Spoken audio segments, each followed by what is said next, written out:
Bonjour à tous, la présentation du nouveau Citroën C3 Aircross, les prix du Jeep Compass et les résultats sportifs du week-end, c'est le sommaire de ce lundi 12 juin.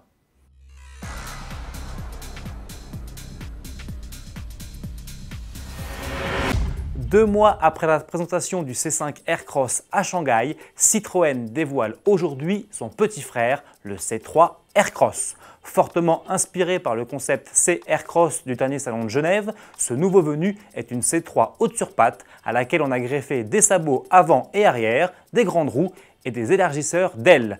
Un côté baroudeur assumé et renforcé par la présence du système de motricité Grip Control, doublé d'une aide à la descente qui devrait permettre au C3 Aircross de sortir des sentiers battus. Autre spécificité du SUV urbain, celui-ci est fortement personnalisable. 90 combinaisons extérieures et 5 ambiances intérieures sont en effet proposées. Et il se veut également technophile avec pas moins de 12 aides à la conduite comme l'affichage tête haute et l'aide active au stationnement. Enfin, côté motorisation, l'engin sera proposé avec des blocs essence et diesel pour des puissances allant de 82 à 130 chevaux avec boîte de vitesse manuelle ou automatique EAT6. Produit à Saragosse en Espagne, le Citroën C3 Aircross sera commercialisé d'ici la fin de l'année et ses tarifs seront dévoilés en juillet.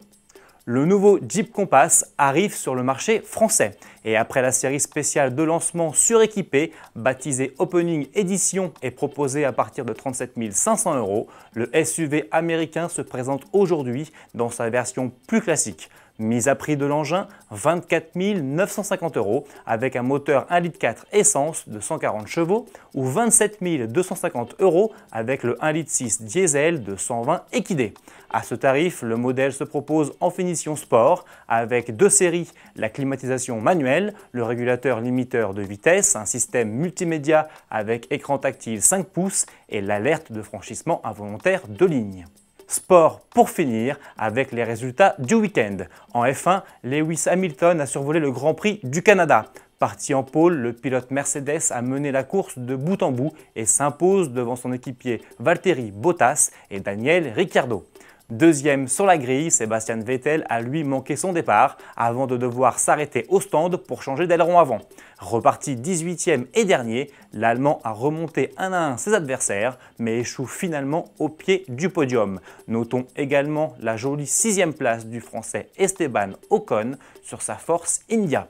Avec cette troisième victoire de la saison, Lewis Hamilton revient à 12 points de Sebastian Vettel au classement du championnat du monde. Prochain rendez-vous le 25 juin pour le Grand Prix d'Europe.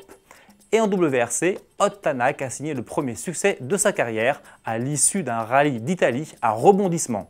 Alors que Chris Meek, Thierry Neuville et Hayden Paddon s'étaient succédés en tête de la course vendredi, l'Estonien a profité samedi de l'abandon de ce dernier sur accident pour prendre les commandes de la course et ne plus les lâcher. Au classement général, et malgré un week-end compliqué conclu par une 5e place, Sébastien Ogier garde la tête du championnat avec 18 points d'avance sur Thierry Neuville et 33 sur Ott Tanak. À demain!